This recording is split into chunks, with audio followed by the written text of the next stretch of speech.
Hola, ¿qué tal? Bienvenidos. Muchas gracias por acompañarnos una vez más. En esta edición especial de entrevista tenemos el placer de presentarles a uno de los principales líderes políticos de la región latinoamericana. Estamos hablando en este caso del presidente de la República Oriental del Uruguay, José Mujica. Presidente, ante todo, muchísimas gracias por tomarse estos minutos para charlar con RT. ¿Qué significa, presidente, esta primera cumbre de la CELAC, de los países de Latinoamérica y del Caribe, ya sin los Estados Unidos ni Canadá, sentándose a negociar directamente con la Unión Europea y además en un contexto de crisis en el continente europeo? Bueno,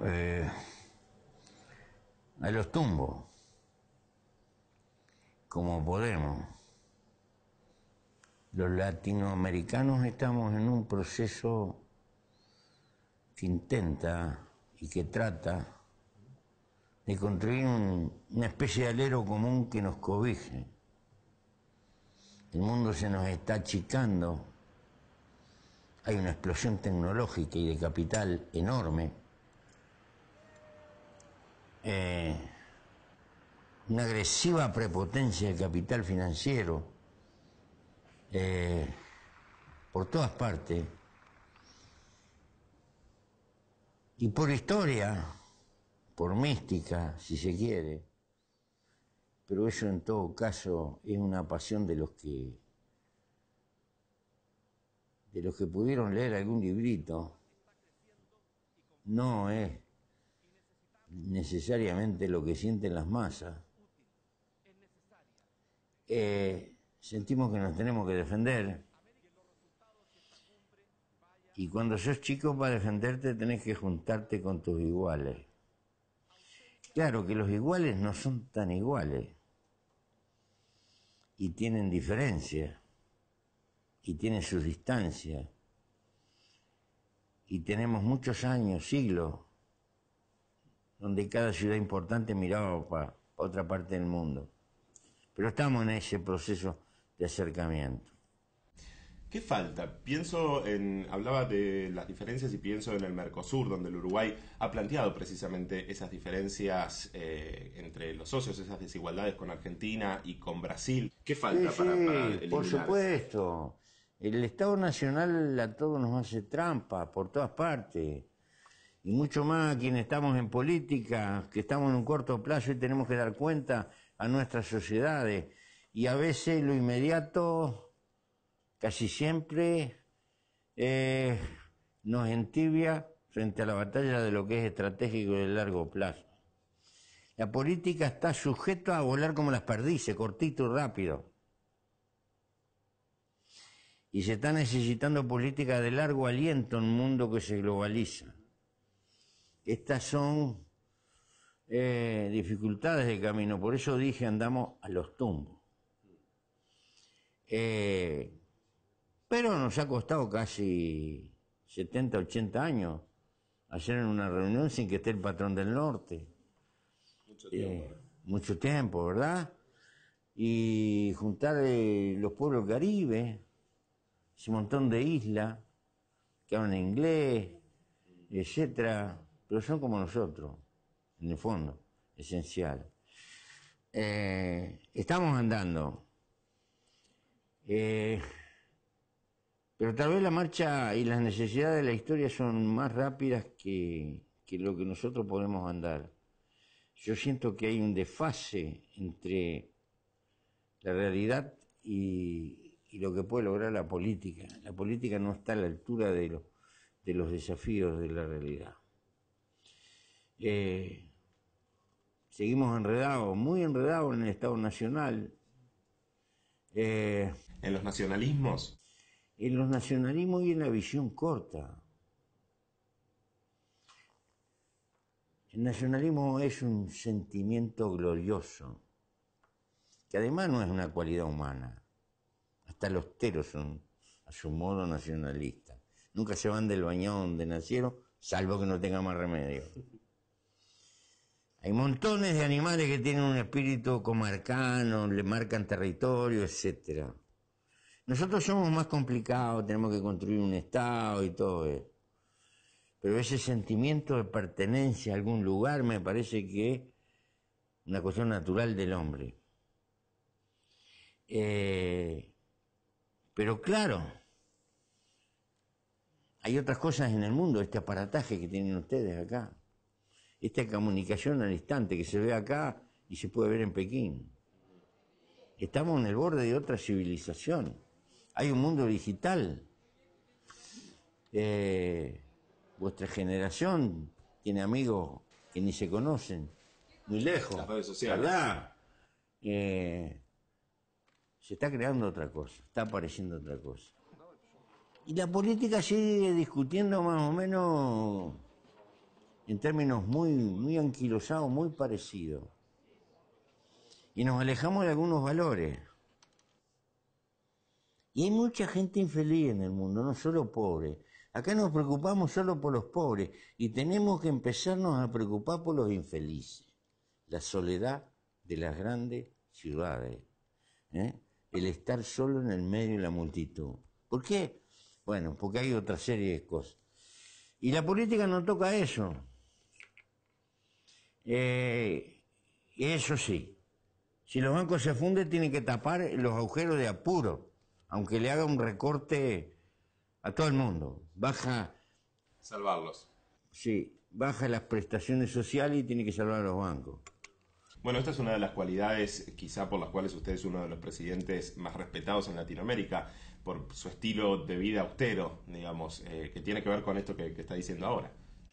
Tiene un poco que ver, sí, tiene algo que ver, pero también es un grito decirle a la generación de ustedes, no se dejen robar la vida. Porque para vivir hay que trabajar. ¿Está? Y si no trabajás, estás viviendo de garrón a costilla de alguien. Y la vida de parásito no es digna. Pero tampoco podés vivir nada más que para trabajar. Así, de sencillo. Porque lo más glorioso que tenés es la vida. Y eso, que es tan elemental, es la cosa que más olvidamos. Pero no lo olvida la cultura, el medio ambiente y sobre todo esa violencia de arrastre que tiene la sociedad de consumo y que parece que si no estamos subidos en ese tren nos vamos a morir. Entonces, claro, yo estoy seguro que cuando hay algún loco como yo, llama la atención. Pero... No, es una figura más cercana al pero... pueblo. Yo no quiero transmitir un discurso de pobreza o de pobrismo, no. Es otra cosa. Es darle tiempo a la vida. Que me parece que es lo que está perdiendo la gente. Y bueno, y la política no se puede ocupar de eso. Tiene que discutir el PBI, cómo anda. Si el PBI y si la economía se tranca. Los números. Si la economía se tranca es la tragedia. Y si no crecemos es la tragedia. Y yo creo que está bien, pero la tragedia es la falta de solidaridad que tenemos entre la gente. ¿Por qué? Porque hasta la economía caminaría mejor si tuviéramos una especie de keynesianismo solidario.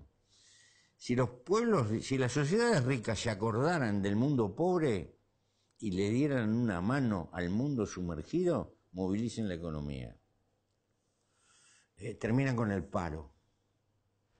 Se habló hace poco un estudio que decía que las 100 familias más ricas, digamos, del mundo podrían terminar Son los más pobres. Mi definición es la de Séneca. Pobre es el que necesita mucho. Porque el que necesita mucho, eso es infinito. Esos son los más pobres. Pero bueno, hay una realidad que tiene que ver con esta característica de Latinoamérica, no el continente más pobre, pero sí el más desigual. Hay una ausencia muy importante, presidente, en esta cumbre, que es la de su par venezolano, Hugo Chávez. Sí. ¿Cómo va siguiendo la evolución del estado de salud del presidente? Y es grave, está en una situación, está en una batalla entre la vida y la muerte.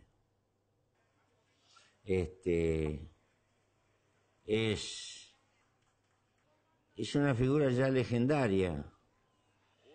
que unifica un país, es el centro de la unidad de Venezuela, aglutina a la oposición y aglutina a las Fuerzas Armadas y al partido político que está en el gobierno. Hago mis votos para que Venezuela pueda resolver todas las interrogantes que le plantea este dilema siguiendo el camino que traza su Constitución. Y yo creo que todos tenemos que hacer votos por ello. Que los venezolanos resuelvan sus problemas de acuerdo en lo esencial, a lo que marca su Constitución y que se mantenga, si se quiere, esa libertad crítica, hasta llena de adjetivos como el Caribe floreciente, en verbo, en acusaciones, en discursos largos, ¿no? Expresa la sangre caliente, pero que se conserve eso. Ha sido un motor de esta integración regional. Sí, y ha practicado la solidaridad como no he visto ningún gobierno en la historia de América Latina. Por lo menos hasta donde yo puedo hacer memoria. Yo sé que a mucha gente no le gusta, porque tiene discursos largos, porque es un militar y hay inquina con los militares. No sé por qué, porque nosotros hemos tenido dictaduras militares, pero todos los libertadores eran militares, entonces ¿qué tanto escosor tenemos? La madre Eva de Bonafini y las madres de Plaza de Mayo dicen que primero lo miraban con desconfianza porque era militar y luego fueron escuchándolo y abriendo un poco más la mente. Sí, es muy singular la historia del ejército venezolano. Quien conozca la historia sabe que aún en plena época de guerrilla, a veces había oficiales que andaban con guerrilleros en un auto. Es muy singular porque gran parte del ejército venezolano tiene un origen muy identificado con la base de la sociedad. Con lo popular. Sí, no es un ejército de las clases más acomodadas. La élite. Presidente, ha habido justamente con esto de la enfermedad de Chávez y es una cuestión en Latinoamérica, un debate que se está dando con los medios de comunicación. En España, esta publicación de sí, una desgracia, ¿no? Que hayan cometido ese error,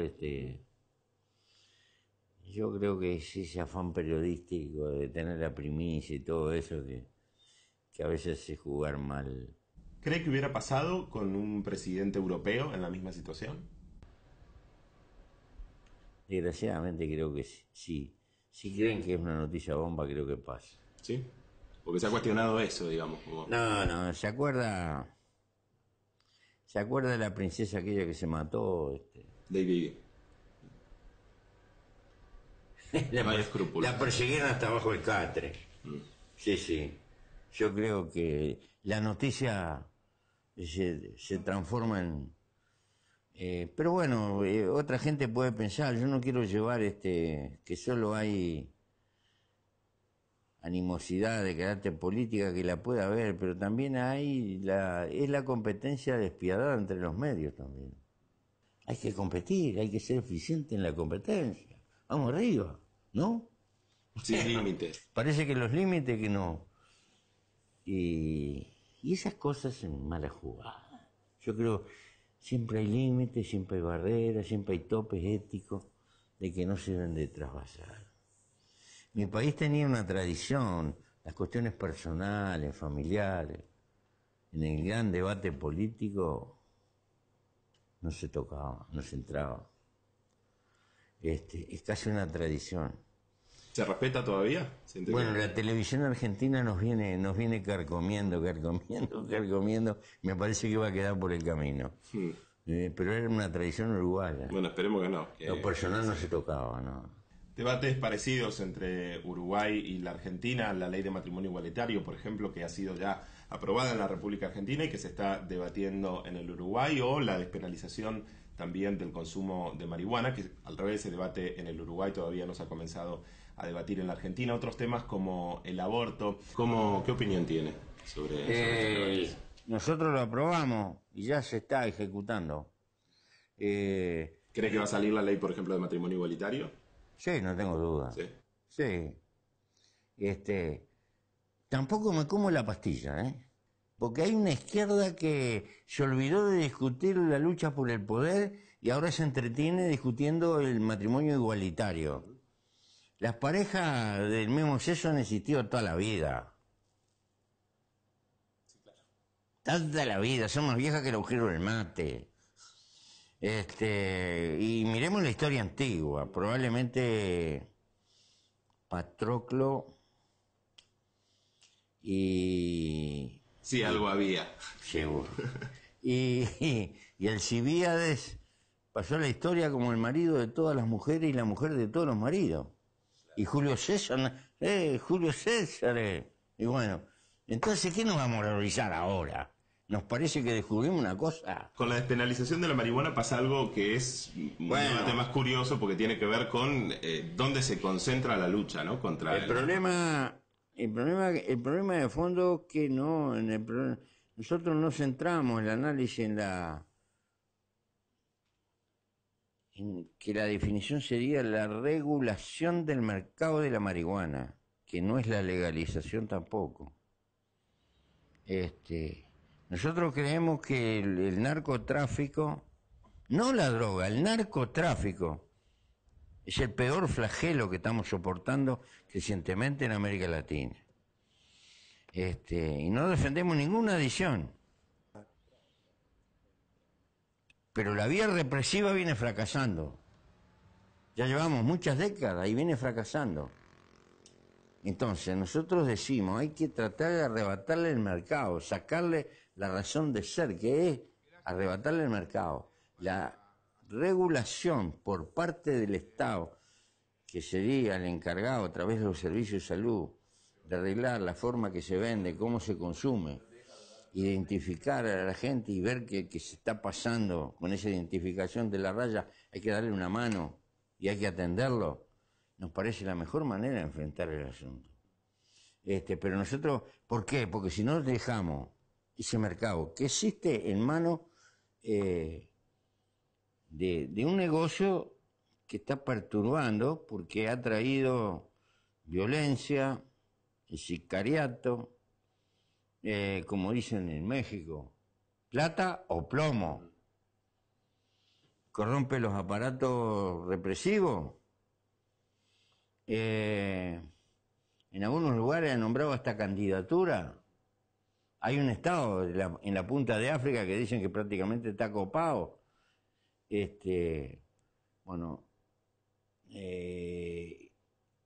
La vía policial no da solo respuesta. Nosotros creemos que hay que dar una batalla por ganarle el mercado y tiene que ser el Estado. Fuentes. La historia de la ley seca en Estados Unidos. ¿Qué pasó? La ley seca generó Al Capone, generó todo eso. Bueno, nosotros no defendemos que haya cualquiera venda marihuana, que venda droga, no, nada de eso. Pero queremos asegurarle al consumidor, aquí tenés una dosis, por los servicios de salud, estás identificado, si te pasaste en el mes de ese consumo, mijo, te voy a llamar al orden, tenés que cuidar tu salud y atenderlo. Control. El Estado... Y va a salir más barato eso que andar gastando lo que estamos gastando. En mi país, cada 3 presos, 1 es por problemas colindantes con la droga. Y sigue aumentando.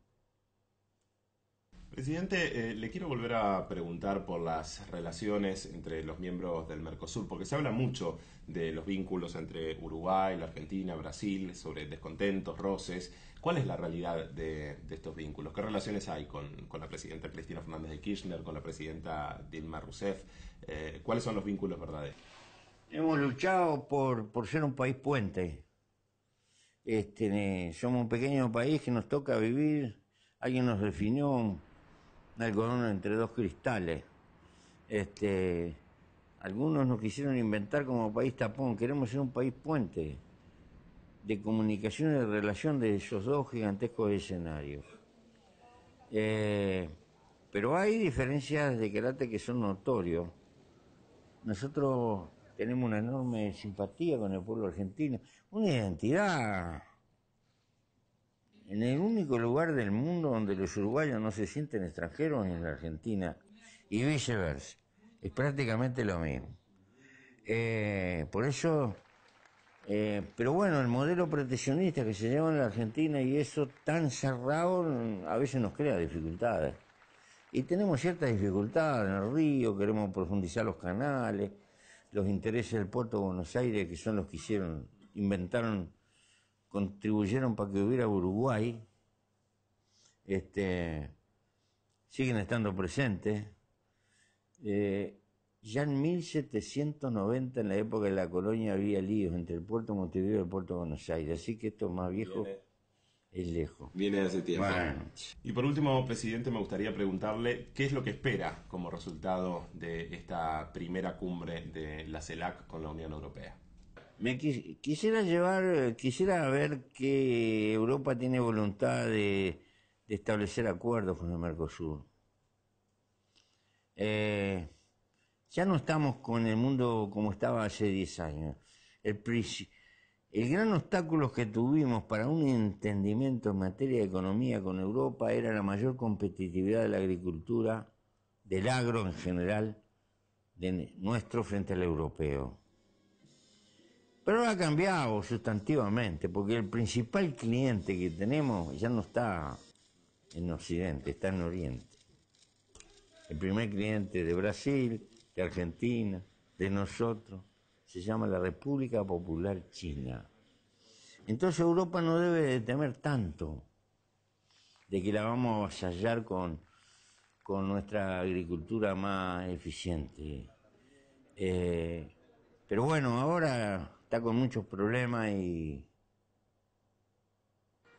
es probable que Europa está mirando para otro lado.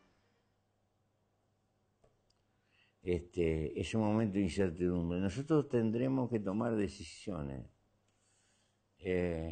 O arreglamos con Europa o tendremos que poner prueba para otro lado. Porque el mundo se está agrupando en grandes unidades y no es que a mí me guste, es que parece inevitable.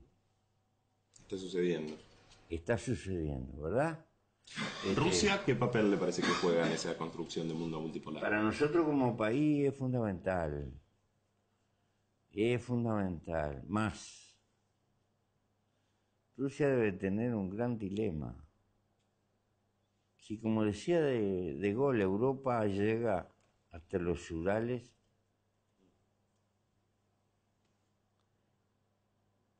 o eso es Asia. Este es me da la impresión a veces... Por esta división, dice, de un país porque entre Rusia está en el medio, claro. Y es un gigante. Es un gigante que está allí. Y está en el medio de esa balanza. Para el lado que en definitiva incline su peso, va a tener consecuencias históricas. No está claro todavía. ¿Y si se equilibra? Si no termina decantando ni para Asia ni para Europa, sino Rusia como... ¿Sí? Yo creo que el sueño ruso debe ser el diván. Pero no sé si hay tiempo y espacio para eso. Bien, presidente, muchísimas gracias. Ha sido un verdadero placer. Gracias por esta charla con RT. Hemos hablado con el presidente de la República Oriental del Uruguay, José Mujica, uno de los principales líderes de la región latinoamericana, que estuvo participando de esta primera cumbre de la CELAC, los países de Latinoamérica y el Caribe, y la Unión Europea. Nosotros nos volvemos a encontrar en cualquier momento. Muchísimas gracias por estar del otro lado. Sigan RT.